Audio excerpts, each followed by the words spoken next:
ਸਤਿ ਸ਼੍ਰੀ ਅਕਾਲ। ਤੁਸੀਂ ਵੇਖ ਰਹੇ ਹੋ ਟੀਵੀ ਪੰਜਾਬ ਤੇ ਮੈਂ ਹਾਂ ਤੁਹਾਡੇ ਨਾਲ ਇੰਦਰਪ੍ਰੀਤ ਕੌਰ ਪੰਨੂ। ਖਬਰਾਂ ਦੇ ਇਸ ਬੁਲੇਟਿਨ ਦੇ ਵਿੱਚ ਤੁਹਾਡਾ ਸਵਾਗਤ ਹੈ। ਸਭ ਤੋਂ ਪਹਿਲਾਂ ਨਜ਼ਰ ਮਾਰਦੇ ਹਾਂ ਅੱਜ ਦੀਆਂ ਹੈਡਲਾਈਨਸ ਦੇ ਉੱਪਰ। ਕੈਨੇਡਾ ਪੱਕੇ ਹੋਣ ਦਾ ਦੇਵੇਗਾ ਹੋਰ ਮੌਕਾ, ਇਮੀਗ੍ਰੇਸ਼ਨ ਮੰਤਰੀ ਨੇ ਸਾਂਝੀ ਕੀਤੀ ਜਾਣਕਾਰੀ। ਕੰਜ਼ਰਵੇਟਿਵ ਪਾਰਟੀ ਨਹੀਂ ਦੇ ਰਹੀ ਜਾਣਕਾਰੀ, ਨਹੀਂ ਪਤਾ ਕਿੰਨੇ ਮੈਂਬਰ ਪਾਰਲੀਮੈਂਟ ਬਿਨਾਂ ਟੀਕੇ ਦੇ। ਬ੍ਰਿਟਿਸ਼ ਕੋਲੰਬੀਆ ਤੋਂ ਮੌਸਮ ਬਾਰੇ ਜਾਣਕਾਰੀ, ਜਾਣੋ ਕੀ ਹੈ ਅਪਡੇਟ। ਭਾਂਡੇ ਮਾਂਜਣ ਦੇ ਲਈ ਮਿਲਣਗੇ $50,000, ਹੁਣ ਲੇਬਰ ਦੀ ਘਾਟ ਆਈ ਨਜ਼ਰ। ਕੈਨੇਡਾ ਦੀਆਂ 에ਅਰਲਾਈਨਾਂ ਨੇ ਦਿੱਤੀ ਜਾਣਕਾਰੀ, ਕੀਤਾ ਜਾ ਰਿਹਾ ਹੈ ਉਡਾਨਾਂ ਦੇ ਵਿੱਚ ਵਾਧਾ। ਕੈਨੇਡਾ ਵੱਲੋਂ ਹੋਰ ਵੀ ਟੈਂਪਰੇਰੀ ਮਾਈਗ੍ਰੈਂਟਸ ਨੂੰ ਪੱਕਾ ਹੋਣ ਦਾ ਮੌਕਾ ਦਿੱਤਾ ਜਾਵੇਗਾ। ਜੀ ਹਾਂ, ਇਸ ਬਾਰੇ ਕੈਨੇਡਾ ਦੇ ਇਮੀਗ੍ਰੇਸ਼ਨ ਮੰਤਰੀ ਵੱਲੋਂ ਜਾਣਕਾਰੀ ਸਾਂਝੀ ਕੀਤੀ ਗਈ ਹੈ। ਉਹਨਾਂ ਦਾ ਕਹਿਣਾ ਹੈ ਕਿ ਸਰਕਾਰ ਵੱਲੋਂ ਇਸ ਮਾਮਲੇ ਸੰਬੰਧੀ ਵਿਚਾਰ ਕੀਤੀ ਜਾ ਰਹੀ ਹੈ ਕਿ ਜੋ ਉਹਨਾਂ ਵੱਲੋਂ ਅਪ੍ਰੈਲ ਮਹੀਨੇ ਦੌਰਾਨ ਪੱਕਾ ਕਰਨ ਸੰਬੰਧੀ ਇੱਕ ਪ੍ਰੋਗਰਾਮ ਲਿਆਂਦਾ ਗਿਆ, ਉਸ ਨੂੰ ਅੱਗੇ ਵਧਾਇਆ ਜਾ ਸਕਦਾ ਹੈ। ਕੈਨੇਡਾ ਦੇ ਇਮੀਗ੍ਰੇਸ਼ਨ ਮੰਤਰੀ ਵੱਲੋਂ ਇੱਕ ਖਾਸ ਜਾਣਕਾਰੀ ਸਾਂਝੀ ਕੀਤੀ ਗਈ ਹੈ, ਜਿਸ ਦੇ ਵਿੱਚ ਉਹਨਾਂ ਵੱਲੋਂ ਦੱਸਿਆ ਗਿਆ ਕਿ ਕੈਨੇਡਾ ਦੇ ਵਿੱਚ ਹੋਰ ਟੈਂਪਰੇਰੀ ਮਾਈਗ੍ਰੈਂਟਸ ਨੂੰ PR ਹਾਸਲ ਕਰਨ ਦਾ ਮੌਕਾ ਦਿੱਤਾ ਜਾਵੇਗਾ। ਮੰਤਰੀ ਵੱਲੋਂ ਸਾਂਝੀ ਕੀਤੀ ਗਈ ਜਾਣਕਾਰੀ ਦੇ ਮੁਤਾਬਕ ਸਰਕਾਰ ਵੱਲੋਂ ਇਸ ਸੰਬੰਧੀ ਯੋਜਨਾ ਤਿਆਰ ਕੀਤੀ ਜਾ ਰਹੀ ਹੈ। ਕੈਨੇਡਾ ਵੱਲੋਂ ਅਪ੍ਰੈਲ ਮਹੀਨੇ ਦੌਰਾਨ ਇੱਕ ਪ੍ਰੋਗਰਾਮ ਐਲਾਨ ਕੀਤਾ ਗਿਆ, ਜਿਸ ਦੇ ਵਿੱਚ ਕਈਆਂ ਨੂੰ ਪੱਕੇ ਹੋਣ ਦਾ ਮੌਕਾ ਦਿੱਤਾ ਜਾ ਰਿਹਾ ਹੈ। ਇਸ ਪ੍ਰੋਗਰਾਮ ਵਾਸਤੇ ਨਵੰਬਰ 5 ਦੀ ਡੈਡਲਾਈਨ ਰੱਖੀ ਗਈ ਸੀ, ਪਰ ਅਜੇ ਤੱਕ ਹੈਲਥ ਕੇਅਰ ਸਿਸਟਮ ਦੇ ਵਾਸਤੇ 14,000 ਤੋਂ 20,000 ਸਪੌਟ ਖਾਲੀ ਪਏ ਹਨ। ਹੁਣ ਕੈਨੇਡਾ ਸਰਕਾਰ ਵੱਲੋਂ ਇਸ ਦੀ ਡੈਡਲਾਈਨ ਨੂੰ ਅੱਗੇ ਐਕਸਟੈਂਡ ਕੀਤਾ ਜਾ ਸਕਦਾ ਹੈ, ਜਿਸ ਦੇ ਮੁਤਾਬਕ ਟੈਂਪਰੇਰੀ ਮਾਈਗ੍ਰੈਂਟਸ ਨੂੰ PR ਹਾਸਲ ਕਰਨ ਦਾ ਮੌਕਾ ਦਿੱਤਾ ਜਾਵੇਗਾ। ਇਸ ਬਾਰੇ immigration, refugees and citizenship minister Marco Mendicino ਦੇ ਵੱਲੋਂ ਜਾਣਕਾਰੀ ਸਾਂਝੀ ਕੀਤੀ ਗਈ ਹੈ।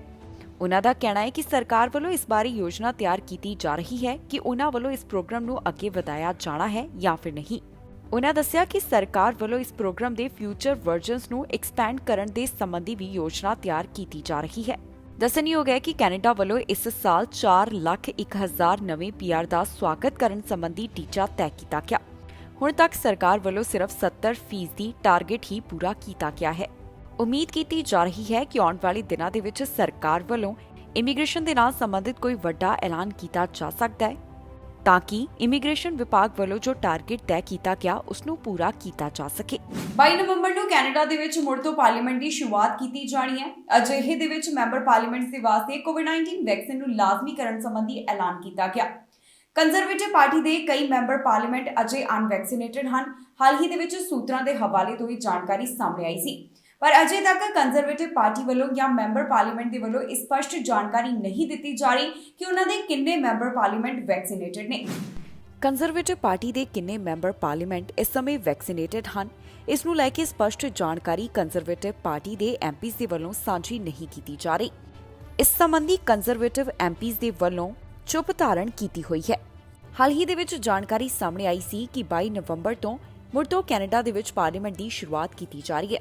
ਅਜਿਹੇ ਦੇ ਵਿੱਚ ਸਾਰੇ ਮੈਂਬਰ ਪਾਰਲੀਮੈਂਟਸ ਦੇ ਵਾਸਤੇ ਜ਼ਰੂਰੀ ਹੋਵੇਗਾ ਕਿ ਉਹ ਫੁੱਲੀ ਵੈਕਸੀਨੇਟਡ ਹੋਣ। ਸੂਤਰਾਂ ਦੇ ਹਵਾਲੇ ਤੋਂ ਇਹ ਜਾਣਕਾਰੀ ਸਾਹਮਣੇ ਆਈ ਕਿ ਅਜੇ ਕੰਜ਼ਰਵੇਟਿਵ ਦੇ ਕਈ ਅਜਿਹੇ ਮੈਂਬਰ ਪਾਰਲੀਮੈਂਟ ਨੇ ਜਿਨ੍ਹਾਂ ਵੱਲੋਂ ਕੋਵਿਡ-19 ਵੈਕਸੀਨ ਨਹੀਂ ਲਗਾਈ ਗਈ। ਫਿਲਹਾਲ ਕੰਜ਼ਰਵੇਟਿਵ ਪਾਰਟੀ ਦੇ ਮੈਂਬਰ ਪਾਰਲੀਮੈਂਟਸ ਦੇ ਵੱਲੋਂ ਇਸ ਬਾਰੇ ਕੋਈ ਵੀ ਸਪਸ਼ਟ ਜਾਣਕਾਰੀ ਸਾਂਝੀ ਨਹੀਂ ਕੀਤੀ ਜਾ ਰਹੀ।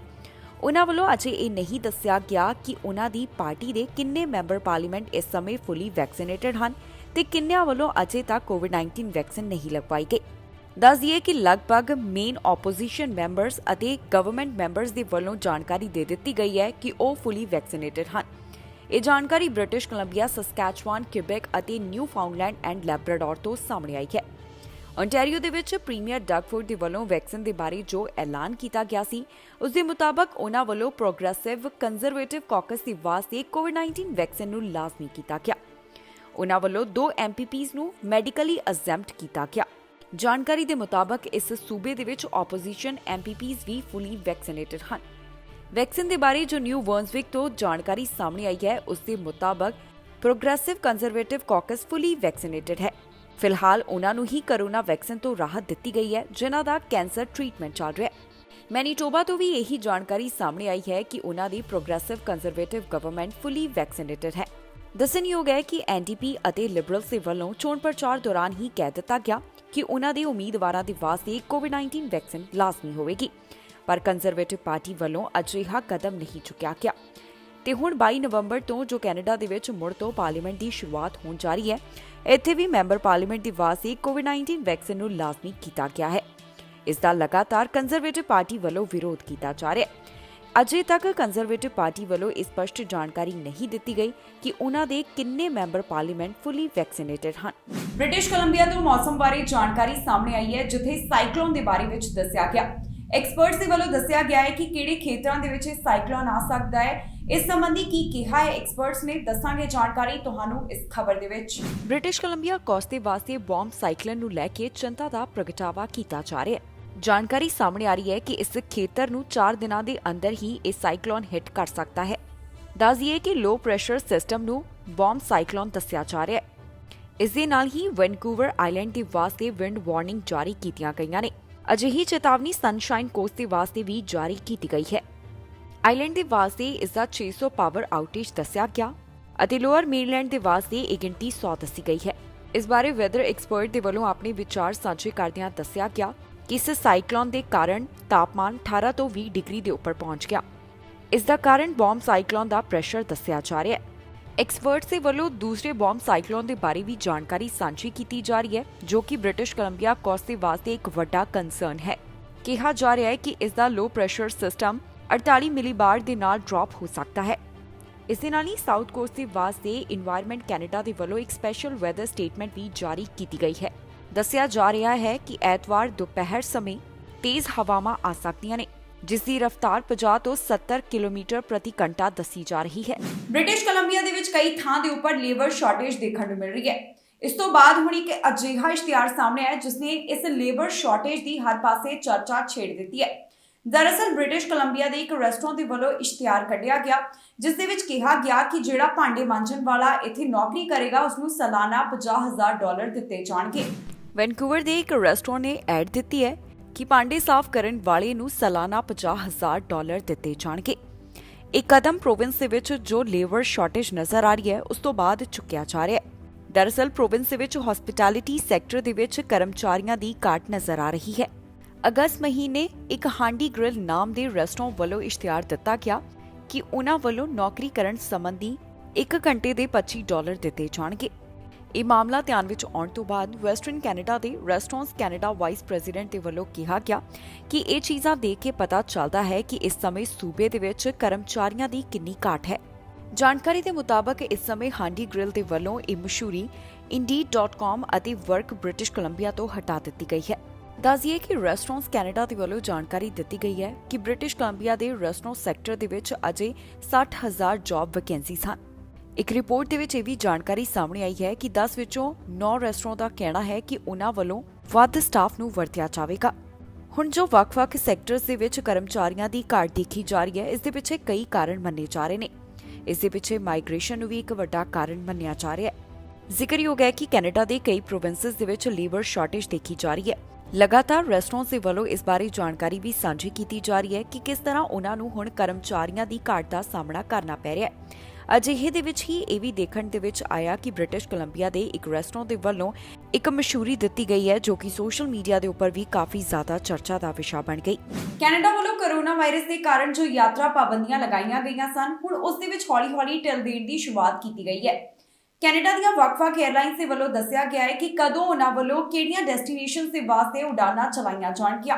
ਇਸ ਖਬਰ ਦੇ ਵਿੱਚ ਜਾਣਕਾਰੀ ਤੁਹਾਡੇ ਨਾਲ ਸਾਂਝੀ ਕਰਾਂਗੇ ਕਿ ਕਿਹੜੀਆਂ 에ਅਰਲਾਈਨਸ ਦੇ ਵੱਲੋਂ ਹੁਣ ਨਵੇਂ ਰੂਟਸ ਸ਼ੁਰੂ ਕੀਤੇ ਜਾਣਗੇ ਤੇ ਕਿਹੜੀਆਂ 에ਅਰਲਾਈਨਸ ਦੇ ਵੱਲੋਂ ਉਡਾਨਾਂ ਸੰਬੰਧੀ ਵਾਅਦੇ ਬਾਰੇ ਜਾਣਕਾਰੀ ਦਿੱਤੀ ਗਈ ਹੈ। 31 ਅਕਤੂਬਰ ਤੋਂ ਆਮ ਵਾਂਗ ਅੰਤਰਰਾਸ਼ਟਰੀ ਯਾਤਰਾ ਦੀ ਸ਼ੁਰੂਆਤ ਹੋਣ ਜਾ ਰਹੀ ਹੈ।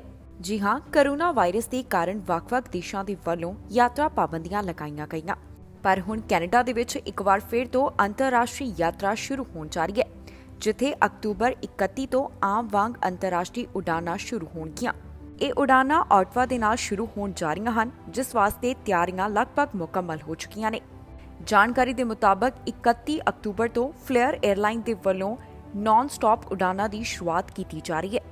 ਇਸ ਤੋਂ ਬਾਅਦ 1 ਨਵੰਬਰ ਤੋਂ ਆਰਲੈਂਡਾ ਦੇ ਵੱਲੋਂ ਉਡਾਨਾਂ ਚਲਾਈਆਂ ਜਾਣਗੀਆਂ। ਇਹ ਉਡਾਨਾਂ ਕੈਨੇਡਾ ਅਤੇ ਅਮਰੀਕਾ ਦੇ ਦਰਮਿਆਨ ਸ਼ੁਰੂ ਹੋਣ ਜਾ ਰਹੀਆਂ ਨੇ। ਵੈਸਟ ਜੈਟ ਵੱਲੋਂ ਵੀ ਆਪਣੀਆਂ ਸੇਵਾਵਾਂ ਦੇ ਵਿੱਚ ਵਾਧਾ ਕਰਦਿਆਂ ਉਡਾਨਾਂ ਦੀ ਸ਼ੁਰੂਆਤ ਨਵੰਬਰ 13 ਤੋਂ ਕੀਤੀ ਜਾ ਰਹੀ ਹੈ। ਇਸ ਦੇ ਨਾਲ ਹੀ ਅਗਲੇ ਮਹੀਨੇ ਤੋਂ ਸਨਵਿੰਗ ਦੇ ਵੱਲੋਂ ਵੀ ਵਾਰਮ ਡੈਸਟੀਨੇਸ਼ਨਸ ਦੇ ਵਾਸਤੇ ਮੁੜ ਤੋਂ ਫਲਾਈਟਸ ਦੀ ਸ਼ੁਰੂਆਤ ਕੀਤੀ ਜਾ ਰਹੀ ਹੈ। ਪਹਿਲਾਂ ਇਹ ਉਡਾਨਾਂ ਡਾਇਰੈਕਟ ਨਹੀਂ ਚਲਾਈਆਂ ਜਾ ਰਹੀਆਂ ਸਨ। ਇਹਨਾਂ ਦਾ ਮੌਂਟਰੀਅਲ ਜਾਂ ਫਿਰ ਟੋਰਾਂਟੋ ਦੇ ਵਿੱਚ ਸਟਾਪ ਹੁੰਦਾ ਸੀ, ਪਰ ਹੁਣ ਇਹਨਾਂ ਉਡਾਨਾਂ ਦੀ ਸ਼ੁਰੂਆਤ ਨਾਨ ਸਟਾਪ ਜਾਣੀ ਕਿ ਬਿਨਾਂ ਰੁਕੇ ਕੀਤੀ ਜਾਵੇਗੀ। ਏਅਰ ਕੈਨੇਡਾ ਦੇ ਵੱਲੋਂ ਦਸੰਬਰ ਮਹੀਨੇ ਦੌਰਾਨ ਆਪਣੀਆਂ ਸੇਵਾਵਾਂ ਦੇ ਵਿੱਚ ਵਾਧਾ ਕੀਤਾ ਜਾਵੇਗਾ, ਜਿੱਥੇ ਉਹਨਾਂ ਵੱਲੋਂ ਯੂਐਸ ਅਤੇ ਕੈਰੀਬੀਅਨ ਦੇ ਵਾਸਤੇ ਹੋਰ ਵੀ ਫਲਾਈਟਸ ਚਲਾਈਆਂ ਜਾਣਗੀਆਂ। ਏਅਰ ਟ੍ਰਾਂਸਿਟ ਦੇ ਵੱਲੋਂ ਨਵੰਬਰ ਮਹੀਨੇ ਦੇ ਆਖਿਰ ਤੋਂ ਕੈਰੀਬੀਅਨ ਡੈਸਟੀਨੇਸ਼ਨਸ ਦੇ ਵਾਸਤੇ ਉਡਾਨਾਂ ਚਲਾਈਆਂ ਜਾ ਰਹੀਆਂ ਨੇ। ਜਾਣਕਾਰੀ ਦੇ ਮੁਤਾਬਕ ਸਤੰਬਰ ਮਹੀਨੇ ਦੌਰਾਨ ਓਟਵਾ 에ਅਰਪੋਰਟ ਤੋਂ 1,25,000 ਪੈਸੇਂਜਰ ਪਾਸ ਕੀਤੇ, ਜੋ ਕਿ ਪ੍ਰੀ ਪੈਂਡੈਮਿਕ ਲੈਵਲ ਦੇ ਮੁਕਾਬਲੇ 50% ਦੀ ਗਿਣਤੀ ਦੱਸੀ ਗਈ ਹੈ। ਦੱਸਣਯੋਗ ਹੈ ਕਿ ਕੈਨੇਡਾ ਵੱਲੋਂ ਜੋ ਕੋਰੋਨਾ ਵਾਇਰਸ ਦੇ ਕਾਰਨ ਯਾਤਰਾ ਸੰਬੰਧੀ ਪਾਬੰਦੀਆਂ ਲਗਾਈਆਂ ਗਈਆਂ ਸਨ, ਇਹਨਾਂ ਪਾਬੰਦੀਆਂ ਨੂੰ ਲਗਭਗ ਹਟਾ ਦਿੱਤਾ ਗਿਆ ਹੈ। ਬਸ ਸ਼ਰਤ ਰੱਖੀ ਗਈ ਹੈ ਕਿ ਯਾਤਰੀਆਂ ਦੇ ਕੋਵਿਡ-19 ਵੈਕਸੀਨ ਦੇ ਦੋਨੋਂ ਸ਼ਾਟਸ ਲੱਗੇ ਹੋਣੇ ਜ਼ਰੂਰੀ ਨੇ। ਹੁਣ ਉਮੀਦ ਕੀਤੀ ਜਾ ਰਹੀ ਹੈ ਕਿ ਜਲਦ ਹੀ ਪ੍ਰੀ ਪੈਂਡੈਮਿਕ ਲੈਵਲ ਦੇ ਵਾਂਗ ਹੀ ਫਲਾਈਟਸ ਨੂੰ ਦੁਬਾਰਾ ਚਲਾਇਆ ਜਾਵੇਗਾ। ਕੈਨੇਡਾ ਦੀਆਂ ਵੱਖ-ਵੱਖ 에ਅਰਲਾਈਨਸ ਦੇ ਵੱਲੋਂ ਵੀ ਜਾਣਕਾਰੀ ਦਿੱਤੀ ਗਈ ਹੈ ਕਿ ਕਦੋਂ ਤੇ ਕਿੱਥੇ ਉਨ੍ਹਾਂ ਵੱਲੋਂ ਆਪਣੀਆਂ ਮੁੜ ਤੋਂ ਉਡਾਨਾਂ ਚਲਾਈਆਂ ਜਾ ਰਹੀਆਂ ਨੇ। ਮੈਕਸੀਕੋ ਤੋਂ ਇੱਕ ਅਜਿਹਾ ਮਾਮਲਾ ਸਾਹਮਣੇ ਆਇਆ ਜਿੱਥੇ ਜਨਮ ਦਿਨ ਮਨਾਉਣ ਗਈ ਲੜਕੀ ਦੀ ਮੌਤ ਹੋ ਗਈ। ਦਰਅਸਲ ਇੱਥੇ ਜੋ ਗੋਲੀਬਾਰੀ ਹੋਈ ਉਸ ਦੇ ਕਾਰਨ ਅੰਜਲੀ ਨਾਮ ਦੀ ਲੜਕੀ ਦੀ ਮੌਤ ਹੋ ਗਈ। ਇਹ ਭਾਰਤ ਦੇ ਵਿੱਚ ਹਿਮਾਚਲ ਦੇ ਨਾਲ ਸੰਬੰਧਿਤ ਦੱਸੀ ਜਾ ਰਹੀ ਹੈ, ਜੋ ਕਿ ਮੈਕਸੀਕੋ ਦੇ ਇੱਕ ਰੈਸਟੋਰੈਂਟ ਦੇ ਵਿੱਚ ਆਪਣਾ ਜਨਮ ਦਿਨ ਮਨਾਉਣ ਦੇ ਵਾਸਤੇ ਗਈ ਸੀ। ਮੈਕਸੀਕੋ ਸਿਟੀ ਤੋਂ ਇੱਕ ਅਜਿਹਾ ਮਾਮਲਾ ਸਾਹਮਣੇ ਆਇਆ ਜਿੱਥੇ ਜਨਮ ਦਿਨ ਮਨਾਉਣ ਦੇ ਵਾਸਤੇ ਗਈ ਹੋਈ ਕੁੜੀ ਦੀ ਗੋਲੀ ਲੱਗਣ ਦੇ ਕਾਰਨ ਮੌਤ ਹੋ ਗਈ। ਇਸ ਘਟਨਾ ਦੇ ਵਿੱਚ ਜਿਸ ਲੜਕੀ ਦੀ ਮੌਤ ਹੋਈ ਉਹ ਹਿਮਾਚਲ ਦੇ ਨਾਲ ਸੰਬੰਧਿਤ ਦੱਸੀ ਗਈ ਹੈ। ਇਹ ਹਿਮਾਚਲ ਦੀ ਰਹਿਣ ਵਾਲੀ ਲੜਕੀ ਮੈਕਸੀਕੋ ਸਿਟੀ ਦੇ ਟੂਲਸ ਰਿਜ਼ੋਰਟ ਦੇ ਵਿੱਚ ਜਨਮ ਦਿਨ ਮਨਾਉਣ ਦੇ ਵਾਸਤੇ ਗਈ ਹੋਈ ਸੀ, ਜਿਸ ਦੀ ਗੋਲੀ ਲੱਗਣ ਦੇ ਕਾਰਨ ਮੌਤ ਹੋ ਗਈ। ਇਸ ਲੜਕੀ ਦਾ ਨਾਮ ਅੰਜਲੀ ਰਿਓਤ ਦੱਸਿਆ ਗਿਆ, ਜਿਸ ਦੀ ਗੈਂਗਵਾਰ ਦੌਰਾਨ ਗੋਲੀ ਲੱਗਣ ਦੇ ਕਾਰਨ ਜਾਨ ਚਲੀ ਗਈ ਹੈ। ਜਾਣਕਾਰੀ ਦੇ ਮੁਤਾਬਕ ਡਰੱਗ ਮਾਫੀਆ ਦੇ ਦੋ ਧੜਿਆਂ ਦੇ ਵਿਚਕਾਰ ਗੋਲੀਬਾਰੀ ਹੋਈ। ਇਸ ਦੌਰਾਨ ਗੋਲੀ ਲੱਗਣ ਦੇ ਕਾਰਨ ਇੱਕ ਜਰਮਨ ਮੂਲ ਦੀ ਔਰਤ ਦੀ ਵੀ ਮੌਤ ਹੋ ਗਈ ਅਤੇ 3 ਜਾਣੇ ਜ਼ਖਮੀ ਦੱਸੇ ਜਾ ਰਹੇ ਹਨ। ਇਸੇ ਦੌਰਾਨ ਹੀ ਅੰਜਲੀ ਰਿਓਤ ਦੀ ਵੀ ਜਾਨ ਚਲੀ ਗਈ। ਅੰਜਲੀ ਰਿਓਤ ਆਪਣਾ ਜਨਮ ਦਿਨ ਮਨਾਉਣ ਵਾਸਤੇ ਗਈ ਹੋਈ ਸੀ ਤੇ ਇਸ ਦੌਰਾਨ ਇੰਸਟਾਗ੍ਰਾਮ ਦੇ ਉੱਪਰ ਉਸ ਵੱਲੋਂ ਵੀਡੀਓ ਵੀ ਸਾਂਝੀਆਂ ਕੀਤੀਆਂ ਜਾ ਰਹੀਆਂ ਸਨ। ਦੱਸਿਆ ਜਾ ਰਿਹਾ ਹੈ ਕਿ ਉਹ ਵਿਆਹ ਤੋਂ ਬਾਅਦ ਕੈਲੀਫੋਰਨੀਆ ਦੇ ਵਿੱਚ ਰਹਿ ਰਹੀ ਸੀ, ਪਰ ਜਨਮ ਦਿਨ ਮਨਾਉਣ ਦੇ ਵਾਸਤੇ ਉਹ ਮੈਕਸੀਕੋ ਦੇ ਵਿੱਚ ਗਈ। ਜਿਸ ਦਿਨ ਅੰਜਲੀ ਇੱਥੇ ਪਹੁੰਚੀ ਉਸ ਦਿਨ ਡਰੱਗ ਮਾਫੀਆ ਦੇ ਦੋ ਧੜਿਆਂ ਵਿਚਕਾਰ ਗੈਂਗਵਾਰ ਹੋ ਗਈ, ਜਿਸ ਦੇ ਵਿੱਚ ਅੰਜਲੀ ਦੀ ਜਾਨ ਚਲੀ ਗਈ। ਟੋਰਾਂਟੋ ਤੋਂ ਅੱਧੀ ਰਾਤ ਨੂੰ ਗੋਲੀਆਂ ਚੱਲਣ ਦਾ ਮਾਮਲਾ ਸਾਹਮਣੇ ਆਇਆ, ਜਿਸ ਬਾਰੇ ਪੁਲਿਸ ਵੱਲੋਂ ਜਾਣਕਾਰੀ ਦਿੱਤੀ ਗਈ ਹੈ। ਉਹਨਾਂ ਦੱਸਿਆ ਕਿ ਇਸ ਦੌਰਾਨ ਇੱਕ ਦੀ ਮੌਤ ਹੋ ਗਈ। ਫਿਲਹਾਲ ਉਹਨਾਂ ਵੱਲੋਂ ਇਸ ਮਾਮਲੇ ਦੀ ਜਾਂਚ ਕੀਤੀ ਜਾ ਰਹੀ ਹੈ। ਅਜੇ ਪੀੜਤ ਦਾ ਨਾਮ ਪੁਲਿਸ ਵੱਲੋਂ ਜਨਤਕ ਨਹੀਂ ਕੀਤਾ ਗਿਆ। ਟੋਰਾਂਟੋ ਦੀ ਇੱਕ ਜਗ੍ਹਾ ਦੇ ਉੱਪਰ ਅੱਧੀ ਰਾਤ ਨੂੰ ਗੋਲੀਆਂ ਚੱਲੀਆਂ ਨੇ, ਜਿਸ ਦੇ ਵਿੱਚ ਇੱਕ ਵਿਅਕਤੀ ਦੀ ਮੌਤ ਹੋ ਗਈ।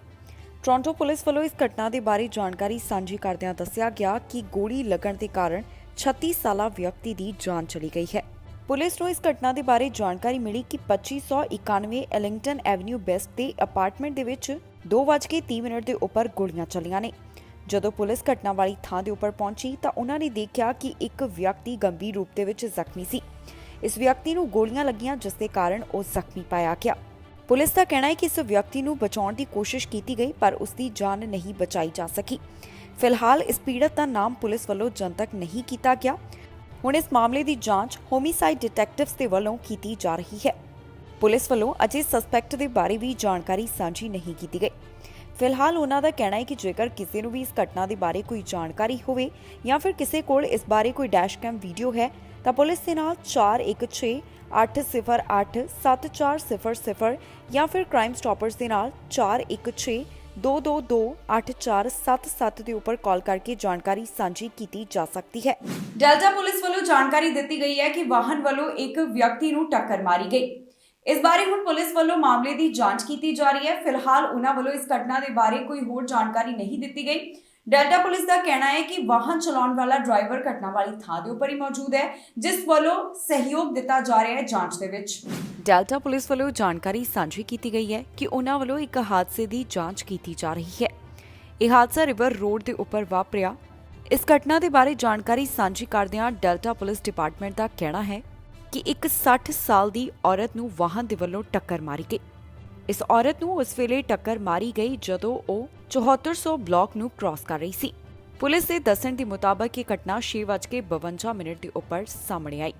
ਐਮਰਜੈਂਸੀ ਹੈਲਥ ਸਰਵਿਸ ਘਟਨਾ ਵਾਲੀ ਥਾਂ ਦੇ ਉੱਪਰ ਪਹੁੰਚੀਆਂ ਤਾਂ ਉਹਨਾਂ ਨੇ ਦੱਸਿਆ ਕਿ ਜਿਸ ਔਰਤ ਨੂੰ ਵਾਹਨ ਦੀ ਟੱਕਰ ਲੱਗੀ ਉਸ ਦੀ ਜਾਨ ਨਹੀਂ ਬਚਾਈ ਜਾ ਸਕੀ। ਇਸ ਔਰਤ ਦੀ ਮੌਤ ਦੇ ਬਾਰੇ ਪਰਿਵਾਰ ਨੂੰ ਸੂਚਨਾ ਦਿੱਤੀ ਗਈ। ਪੁਲਿਸ ਵੱਲੋਂ ਦੱਸਿਆ ਗਿਆ ਕਿ ਵਾਹਨ ਨੂੰ ਚਲਾਉਣ ਵਾਲਾ ਡਰਾਈਵਰ ਘਟਨਾ ਵਾਲੀ ਥਾਂ ਦੇ ਉੱਪਰ ਹੀ ਸੀ ਤੇ ਉਸ ਵੱਲੋਂ ਜਾਂਚ ਦੇ ਵਿੱਚ ਪੂਰਾ ਸਹਿਯੋਗ ਦਿੱਤਾ ਜਾ ਰਿਹਾ ਹੈ। ਫਿਲਹਾਲ ਪੁਲਿਸ ਵੱਲੋਂ ਇਸ ਮਾਮਲੇ ਦੀ ਜਾਂਚ ਕੀਤੀ ਜਾ ਰਹੀ ਹੈ। ਉਨ੍ਹਾਂ ਵੱਲੋਂ ਅਜੇ ਪੀੜਤ ਔਰਤ ਦਾ ਨਾਮ ਜਨਤਕ ਨਹੀਂ ਕੀਤਾ ਗਿਆ। ਪੁਲਿਸ ਵੱਲੋਂ ਸਿਰਫ ਇਹੀ ਜਾਣਕਾਰੀ ਦਿੱਤੀ ਗਈ ਹੈ ਕਿ ਜਿਸ ਔਰਤ ਦੀ ਵਾਹਨ ਲੱਗਣ ਦੇ ਕਾਰਨ ਮੌਤ ਹੋਈ ਉਸ ਦੀ ਉਮਰ 60 ਸਾਲ ਦੇ ਕਰੀਬ ਸੀ। ਫਿਲਹਾਲ ਪੁਲਿਸ ਵੱਲੋਂ ਇਸ ਮਾਮਲੇ ਦੀ ਇਨਵੈਸਟੀਗੇਸ਼ਨ ਕੀਤੀ ਜਾ ਰਹੀ ਹੈ। ਐਪਸਫੋਰਡ ਤੋਂ ਇੱਕ ਅਜਿਹਾ ਮਾਮਲਾ ਸਾਹਮਣੇ ਆਇਆ ਜਿੱਥੇ ਘਰ ਦੇ ਉੱਪਰ ਰਾਤ ਸਮੇਂ ਗੋਲੀਆਂ ਚਲਾਈਆਂ ਗਈਆਂ।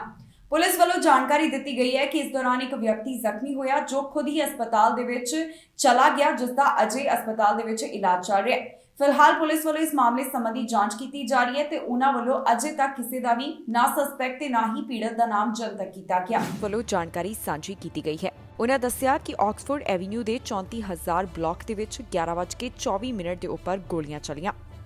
ਪੁਲਿਸ ਦੇ ਦੱਸਣ ਦੇ ਮੁਤਾਬਕ ਇਸ ਗੋਲੀਬਾਰੀ ਦੀ ਘਟਨਾ ਦੇ ਵਿੱਚ 31 ਸਾਲਾ ਵਿਅਕਤੀ ਜ਼ਖਮੀ ਹੋਇਆ।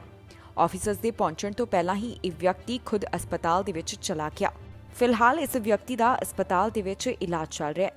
ਇਸ ਮਾਮਲੇ ਸੰਬੰਧੀ ਪੁਲਿਸ ਵੱਲੋਂ ਵਧੇਰੇ ਜਾਣਕਾਰੀ ਸਾਂਝੀ ਕਰਦਿਆਂ ਦੱਸਿਆ ਗਿਆ ਕਿ ਜਿਸ ਸਮੇਂ ਇਸ ਘਰ ਦੇ ਵਿੱਚ ਗੋਲੀਆਂ ਚੱਲੀਆਂ ਉਸ ਸਮੇਂ ਘਰ ਦੇ ਵਿੱਚ 6 ਜਾਣੇ ਮੌਜੂਦ ਸਨ।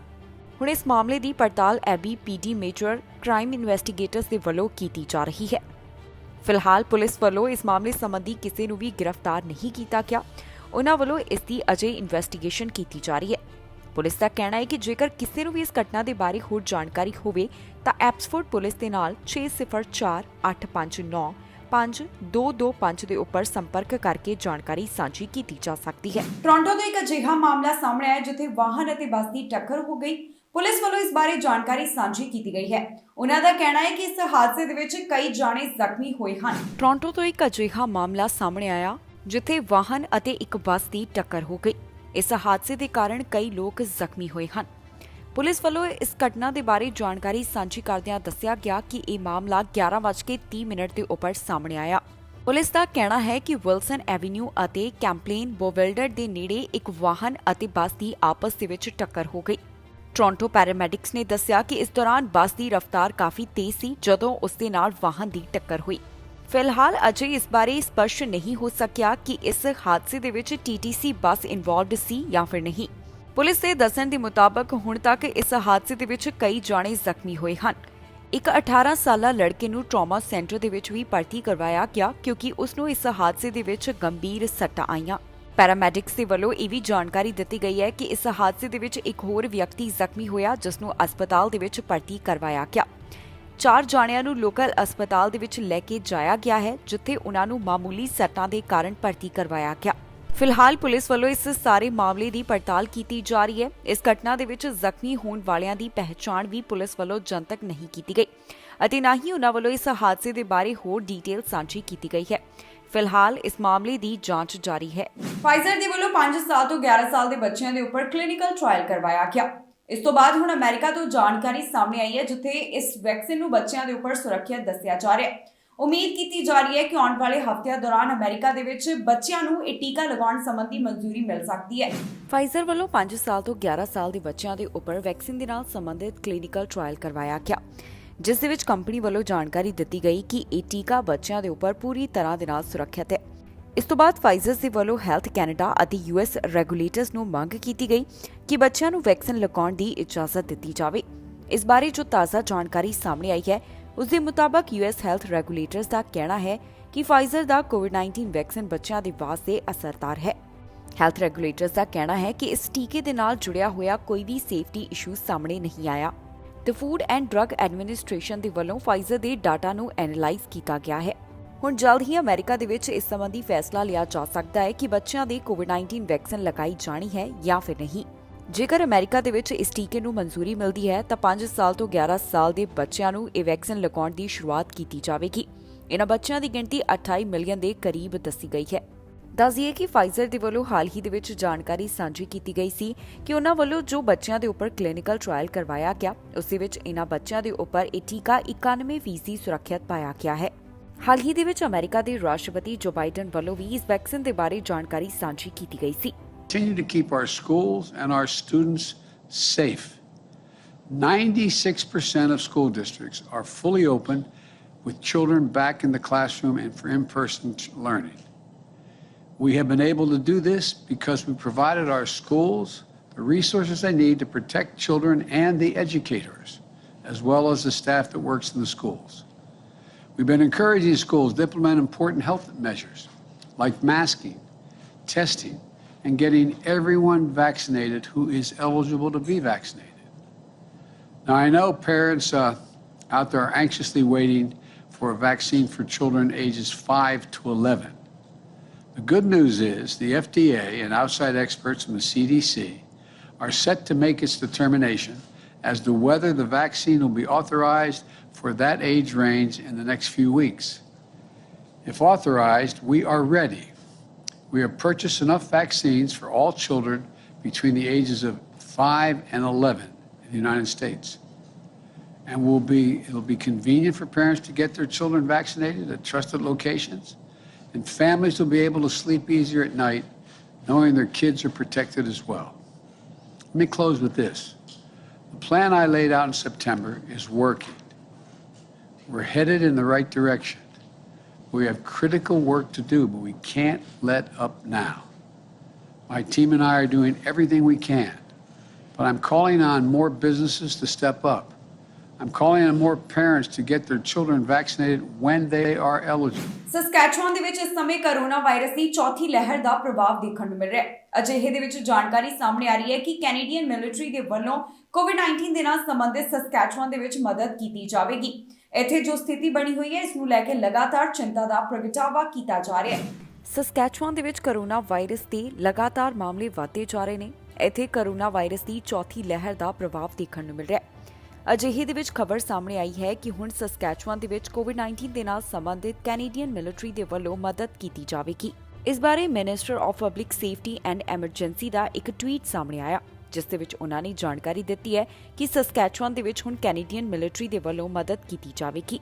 ਇਸ ਦੇ ਨਾਲ ਹੀ ਬਲੇਅਰ ਦੇ ਵੱਲੋਂ ਜਾਣਕਾਰੀ ਦਿੱਤੀ ਗਈ ਹੈ ਕਿ ਉਹਨਾਂ ਵੱਲੋਂ ਇਸ ਬਾਰੇ ਕੈਨੇਡੀਅਨ ਰੈੱਡ ਕਰਾਸ ਪਰਸਨਸ ਦੇ ਨਾਲ ਵੀ ਵਿਚਾਰ ਕੀਤਾ ਜਾ ਰਿਹਾ ਹੈ। ਹਾਲ ਹੀ ਦੇ ਵਿੱਚ ਇਹ ਵੀ ਖਬਰ ਸਾਹਮਣੇ ਆਈ ਸੀ ਕਿ ਸਸਕੈਚੁਆਨ ਤੋਂ ਕੁਝ ਮਰੀਜ਼ਾਂ ਨੂੰ ਓਨਟਾਰੀਓ ਦੇ ਵਿੱਚ ਸ਼ਿਫਟ ਕੀਤਾ ਜਾ ਰਿਹਾ ਹੈ, ਕਿਉਂਕਿ ਸਸਕੈਚੁਆਨ ਦੇ ਵਿੱਚ ਇਸ ਸਮੇਂ ਜੋ ਸਥਿਤੀ ਬਣੀ ਹੋਈ ਹੈ ਇਸ ਨੂੰ ਧਿਆਨ ਵਿੱਚ ਰੱਖਦਿਆਂ ਇਹਨਾਂ ਮਰੀਜ਼ਾਂ ਨੂੰ ਓਨਟਾਰੀਓ ਦੇ ਵਿੱਚ ਲੈ ਕੇ ਜਾਇਆ ਗਿਆ। ਹੁਣ ਤੱਕ 6 ਇੰਟੈਂਸਿਵ ਕੇਅਰ ਯੂਨਿਟ ਮਰੀਜ਼ਾਂ ਨੂੰ ਓਨਟਾਰੀਓ ਦੇ ਹਸਪਤਾਲਾਂ ਦੇ ਵਿੱਚ ਭਰਤੀ ਕਰਵਾਇਆ ਗਿਆ ਹੈ। ਆਉਣ ਵਾਲੇ ਦਿਨਾਂ ਦੇ ਵਿੱਚ ਕੁਝ ਹੋਰ ਮਰੀਜ਼ਾਂ ਨੂੰ ਵੀ ਟ੍ਰਾਂਸਫਰ ਕੀਤਾ ਜਾ ਸਕਦਾ ਹੈ। ਇਸ ਬਾਰੇ ਸਸਕੈਚੁਆਨ ਪਬਲਿਕ ਸੇਫਟੀ ਏਜੰਸੀ ਪ੍ਰੈਜ਼ੀਡੈਂਟ ਦੇ ਵੱਲੋਂ ਜਾਣਕਾਰੀ ਦਿੱਤੀ ਗਈ। ਉਹਨਾਂ ਦਾ ਕਹਿਣਾ ਹੈ ਕਿ ਇਹ ਟ੍ਰਾਂਸਫਰ ਇਸ ਕਰਕੇ ਕੀਤਾ ਗਿਆ ਤਾਂ ਕਿ ਸਸਕੈਚੁਆਨ ਦੇ ਹੈਲਥ ਕੇਅਰ ਸਿਸਟਮ ਦੇ ਉੱਪਰੋਂ ਬੋਝ ਨੂੰ ਘੱਟ ਕੀਤਾ ਜਾ ਸਕੇ। ਜਾਣਕਾਰੀ ਦੇ ਮੁਤਾਬਕ ਸਸਕੈਚੁਆਨ ਦੇ ਵਿੱਚ 80 ਮਰੀਜ਼ਾਂ ਦੀ ਗਿਣਤੀ ਆਈਸੀਯੂ ਦੇ ਵਿੱਚ ਦੱਸੀ ਜਾ ਰਹੀ ਹੈ। ਦੱਸਣਯੋਗ ਹੈ ਕਿ ਕੈਨੇਡਾ ਦੇ ਕਈ ਹਿੱਸਿਆਂ ਦੇ ਵਿੱਚ ਕੋਰੋਨਾ ਵਾਇਰਸ ਦੀ ਚੌਥੀ ਲਹਿਰ ਦਾ ਪ੍ਰਭਾਵ ਦੇਖਣ ਨੂੰ ਮਿਲ ਰਿਹਾ ਹੈ, ਪਰ ਸਸਕੈਚੁਆਨ ਅਤੇ ਐਲਬਰਟਾ ਇਸ ਸਮੇਂ ਦੋ ਅਜਿਹੇ ਪ੍ਰੋਵਿੰਸ ਨੇ ਜਿੱਥੇ ਸਭ ਤੋਂ ਵੱਧ ਕੋਰੋਨਾ ਵਾਇਰਸ ਦੀ ਚੌਥੀ ਲਹਿਰ ਦਾ ਅਸਰ ਨਜ਼ਰ ਆ ਰਿਹਾ ਹੈ। ਇਨ੍ਹਾਂ ਹਾਲਾਤਾਂ ਨੂੰ ਲੈ ਕੇ ਲਗਾਤਾਰ ਮਾਹਰਾਂ ਦੇ ਵੱਲੋਂ ਵੀ ਆਪਣੀ ਚਿੰਤਾ ਦਾ ਪ੍ਰਗਟਾਵਾ ਕੀਤਾ ਜਾ ਰਿਹਾ ਹੈ। ਹੁਣ ਸਸਕੈਚੁਆਨ ਦੇ ਵਿੱਚ ਕੋਰੋਨਾ ਵਾਇਰਸ ਦੇ ਹਾਲਾਤਾਂ ਦੇ ਮੱਦੇਨਜ਼ਰ ਜੋ ਤਾਜ਼ਾ ਜਾਣਕਾਰੀ ਸਾਹਮਣੇ ਆਈ ਹੈ ਉਸ ਦੇ ਮੁਤਾਬਕ ਕੈਨੇਡੀਅਨ ਮਿਲਟਰੀ ਦੇ ਵੱਲੋਂ ਕੋਰੋਨਾ ਵਾਇਰਸ ਦੇ ਨਾਲ ਸੰਬੰਧਿਤ ਮਦਦ ਸਸਕੈਚੁਆਨ ਦੀ ਕੀਤੀ ਜਾਵੇਗੀ। ਇਸ ਖਬਰ ਦੇ ਵਿੱਚ ਜਾਣਕਾਰੀ ਤੁਹਾਡੇ ਨਾਲ ਸਾਂਝੀ ਕਰਾਂਗੇ ਕਿ ਕੈਨੇਡਾ ਦੇ ਕਿਸ ਹਿੱਸੇ ਤੋਂ ਕਿੰਨੇ ਕੋਰੋਨਾ ਵਾਇਰਸ ਦੇ ਮਾਮਲੇ ਸਾਹਮਣੇ ਆਏ। ਇਸ ਸਮੇਂ ਕੈਨੇਡਾ ਦੇ ਵੱਖ-ਵੱਖ ਪ੍ਰੋਵਿੰਸਸ ਦੇ ਵਿੱਚ ਕੀ ਕੋਰੋਨਾ ਵਾਇਰਸ ਦੇ ਹਾਲਾਤ ਨੇ ਦੱਸਾਂਗੇ ਤੁਹਾਨੂੰ ਇਸ ਖਬਰ ਦੇ ਵਿੱਚ। ਓਨਟਾਰੀਓ ਤੋਂ 24 ਘੰਟਿਆਂ ਦੌਰਾਨ 373 ਕੁੱਲ ਕੋਰੋਨਾ ਦੇ ਮਾਮਲੇ ਸਾਹਮਣੇ ਆਏ ਹਨ। ਹੁਣ ਤੱਕ ਸੂਬੇ ਦੇ ਵਿੱਚ 5,97,145 ਕੋਰੋਨਾ ਦੇ ਮਾਮਲੇ ਸਾਹਮਣੇ ਆ ਚੁੱਕੇ ਨੇ। 24 ਘੰਟਿਆਂ ਦੌਰਾਨ ਜਿਹੜੇ ਮਾਮਲੇ ਦਰਜ ਕੀਤੇ ਗਏ ਇਹਨਾਂ ਵਿੱਚ 264 ਅਜਿਹੇ ਸਨ ਜਿਨ੍ਹਾਂ ਵੱਲੋਂ ਕੋਵਿਡ-19 ਵੈਕਸੀਨ ਦੇ ਦੋਨੋਂ ਸ਼ਾਟਸ ਨਹੀਂ ਲਗਵਾਏ ਗਏ ਅਤੇ 109 ਫੁੱਲੀ ਵੈਕਸੀਨੇਟਡ ਸ਼ਾਮਿਲ ਰਹੇ। ਓਨਟਾਰੀਓ ਵਿੱਚ ਹੁਣ ਤੱਕ 9,845 ਮੌਤਾਂ ਇਸ ਵਾਇਰਸ ਦੇ ਕਾਰਨ ਹੋ ਗਈਆਂ। ਰਿਕਵਰਡ ਕੇਸਿਸ ਦੀ ਗਿਣਤੀ 5,83,931 ਹੈ। 24 ਘੰਟਿਆਂ ਦੌਰਾਨ ਇਸ ਸੂਬੇ ਦੇ ਵਿੱਚ 27,300 ਟੈਸਟ ਪੂਰੇ ਕੀਤੇ ਗਏ। ਪ੍ਰੋਵਿੰਸ ਦੇ ਵਿੱਚ ਇੰਟੈਂਸਿਵ ਕੇਅਰ ਅਧੀਨ 136 ਮਰੀਜ਼ਾਂ ਦੀ ਗਿਣਤੀ ਹੈ। ਓਨਟਾਰੀਓ ਦੇ ਵਿੱਚ ਵੱਡੀ ਪੱਧਰ ਦੇ ਉੱਪਰ ਲੋਕਾਂ ਵੱਲੋਂ ਕੋਵਿਡ-19 ਵੈਕਸੀਨ ਹਾਸਲ ਕੀਤੀ ਜਾ ਚੁੱਕੀ ਹੈ। 87.8% ਦੀ ਆਬਾਦੀ ਵੱਲੋਂ ਕੋਵਿਡ-19 ਵੈਕਸੀਨ ਦੀ ਇੱਕ ਡੋਜ਼ ਅਤੇ 83.7% ਦੀ ਆਬਾਦੀ ਵੱਲੋਂ ਕੋਵਿਡ-19 ਵੈਕਸੀਨ ਦੀਆਂ ਦੋਨੋਂ ਸ਼ਾਟਸ ਲਗਵਾਈਆਂ ਜਾ ਚੁੱਕੀਆਂ ਨੇ। ਕਿਊਬੈਕ ਤੋਂ 24 ਘੰਟਿਆਂ ਦੌਰਾਨ 451 ਕੁੱਲ ਕੋਰੋਨਾ ਦੇ ਮਾਮਲੇ ਸਾਹਮਣੇ ਆਏ ਅਤੇ ਇਨ੍ਹਾਂ 24 ਘੰਟਿਆਂ ਦੌਰਾਨ 4 ਲੋਕਾਂ ਦੀ ਇਸ ਵਾਇਰਸ ਦੇ ਕਾਰਨ ਮੌਤ ਹੋ ਗਈ। ਹੁਣ ਤੱਕ ਸੂਬੇ ਦੇ ਵਿੱਚ ਕੁੱਲ 4,22,242 ਕੋਰੋਨਾ ਦੇ ਮਾਮਲੇ ਸਾਹਮਣੇ ਆ ਚੁੱਕੇ ਨੇ। 11,466 ਮੌਤਾਂ ਇਸ ਵਾਇਰਸ ਦੇ ਕਾਰਨ ਹੋ ਗਈਆਂ। ਹਸਪਤਾਲ ਦੇ ਵਿੱਚ 255 ਮਰੀਜ਼ਾਂ ਦੀ ਗਿਣਤੀ ਹੈ ਜਿਨ੍ਹਾਂ ਵਿੱਚੋਂ 68 ਇੰਟੈਂਸਿਵ ਕੇਅਰ ਅਧੀਨ ਦੱਸੇ ਜਾ ਰਹੇ ਨੇ। ਇਸ ਪ੍ਰੋਵਿੰਸ ਦੇ ਵਿੱਚ ਵੱਡੀ ਪੱਧਰ ਦੇ ਉੱਪਰ ਲੋਕਾਂ ਵੱਲੋਂ ਕੋਵਿਡ-19 ਵੈਕਸੀਨ ਲਗਵਾਈ ਜਾ ਚੁੱਕੀ ਹੈ। ਜਾਣਕਾਰੀ ਦੇ ਮੁਤਾਬਕ 90% ਦੀ ਆਬਾਦੀ ਵੱਲੋਂ ਕੋਵਿਡ-19 ਵੈਕਸੀਨ ਦੀ ਇੱਕ ਡੋਜ਼ ਅਤੇ 86% ਦੀ ਆਬਾਦੀ ਵੱਲੋਂ ਕੋਵਿਡ-19 ਵੈਕਸੀਨ ਦੀਆਂ 2 ਡੋਜ਼ ਲਗਵਾਈਆਂ ਗਈਆਂ। ਕੈਨੇਡਾ ਤੋਂ ਹੁਣ ਤੱਕ ਕੁੱਲ 1.6 ਮਿਲੀਅਨ ਤੋਂ ਵੱਧ ਕੋਰੋਨਾ ਦੇ ਮਾਮਲੇ ਸਾਹਮਣੇ ਆ ਚੁੱਕੇ ਨੇ। 28,739 ਮੌਤਾਂ ਹੁਣ ਤੱਕ ਇਸ ਵਾਇਰਸ ਦੇ ਕਾਰਨ ਹੋ ਗਈਆਂ। ਐਕਟਿਵ ਕੇਸਿਸ ਦੀ ਗਿਣਤੀ 29,347 ਹੈ, ਜਿਨ੍ਹਾਂ ਵਿੱਚੋਂ 28,582 ਮਾਈਲਡ ਕੰਡੀਸ਼ਨ ਅਤੇ 765 ਸੀਰੀਅਸ ਕੰਡੀਸ਼ਨ ਦੇ ਵਿੱਚ ਨੇ। ਇਸ ਦੇ ਨਾਲ ਹੀ ਕੈਨੇਡਾ ਦੇ ਵਿੱਚ ਰਿਕਵਰਡ ਕੇਸਿਸ ਦਾ ਅੰਕੜਾ 1.6 ਮਿਲੀਅਨ ਤੋਂ ਵੱਧਦਾ ਹੈ। ਇਸ ਦੇ ਨਾਲ ਹੀ ਜਾਂਦੇ ਇੱਕ ਵਾਰ ਫਿਰ ਤੋਂ ਨਜ਼ਰ ਮਾਰਦੇ ਹਾਂ ਹੈਡਲਾਈਨਸ ਦੇ ਉੱਪਰ। ਕੈਨੇਡਾ ਪੱਕੇ ਹੋਣ ਦਾ ਦੇਵੇਗਾ ਹੋਰ ਮੌਕਾ, ਇਮੀਗ੍ਰੇਸ਼ਨ ਮੰਤਰੀ ਨੇ ਸਾਂਝੀ ਕੀਤੀ ਜਾਣਕਾਰੀ। ਕੰਜ਼ਰਵੇਟਿਵ ਪਾਰਟੀ ਨਹੀਂ ਦੇ ਰਹੀ ਜਾਣਕਾਰੀ, ਨਹੀਂ ਪਤਾ ਕਿੰਨੇ ਮੈਂਬਰ ਪਾਰਲੀਮੈਂਟ ਬਿਨਾਂ ਟੀਕੇ ਦੇ। ਬ੍ਰਿਟਿਸ਼ ਕੋਲੰਬੀਆ ਤੋਂ ਮੌਸਮ ਬਾਰੇ ਜਾਣਕਾਰੀ, ਜਾਣੋ ਕੀ ਹੈ ਅਪਡੇਟ। ਭਾਂਡੇ ਮਾਂਜਣ ਦੇ ਲਈ ਮਿਲਣਗੇ $50,000, ਹੁਣ ਲੇਬਰ ਦੀ ਘਾਟ ਆਈ ਨਜ਼ਰ। ਕੈਨੇਡਾ ਦੀਆਂ 에ਅਰਲਾਈਨਾਂ ਨੇ ਦਿੱਤੀ ਜਾਣਕਾਰੀ, ਕੀਤਾ ਜਾ ਰਿਹਾ ਹੈ ਉਡਾਨਾਂ ਦੇ ਵਿੱਚ ਵਾਧਾ। ਖਬਰਾਂ ਦੇ ਇਸ ਬੁਲੇਟਿਨ ਦੇ ਵਿੱਚ ਇੰਨਾ ਹੀ। ਨਵੀਆਂ ਤੇ ਤਾਜ਼ੀਆਂ ਖਬਰਾਂ ਲੈ ਕੇ ਫੇਰ ਤੋਂ ਹਾਜ਼ਰ ਹੋਵਾਂਗੇ। ਫਿਲਹਾਲ ਮੈਨੂੰ ਇੰਦਰਪ੍ਰੀਤ ਕੌਰ ਪੰਨੂ ਨੂੰ ਦਿਓ ਇਜਾਜ਼ਤ ਤੇ ਤੁਸੀਂ ਵੇਖਦੇ ਰਹੋ ਟੀਵੀ ਪੰਜਾਬ।